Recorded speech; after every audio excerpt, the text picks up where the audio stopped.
ছোট্ট একটি গ্রামে অজয় ও তার স্ত্রী বিমলা বসবাস করত।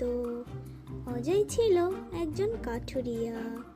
সে জঙ্গলে কাঠ কেটে তা বাজারে বিক্রি করে তার সংসার চালাতো। এমনই একদিন অজয় জঙ্গলের পথ দিয়ে যাচ্ছিল। তখনই সে একটি পাখির কান্নার আওয়াজ শুনতে পেল। তখন সে পাখির কান্নার আওয়াজের দিকে এগোতে থাকলো।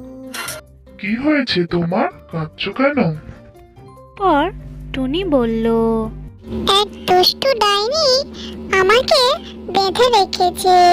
সে অমাবস্যা পূর্ণিমাতে আমাকে বলি দিয়ে সে মহামূল্যবান শক্তি অর্জন করবে। তারপর কাঠুরিয়া টুনিকে নিয়ে তার বাড়িতে চলে আসে। কাঠুরিয়ার কোনো সন্তান ছিল না। তারপর কাঠুরিয়া তার স্ত্রীকে সব কিছু বলল।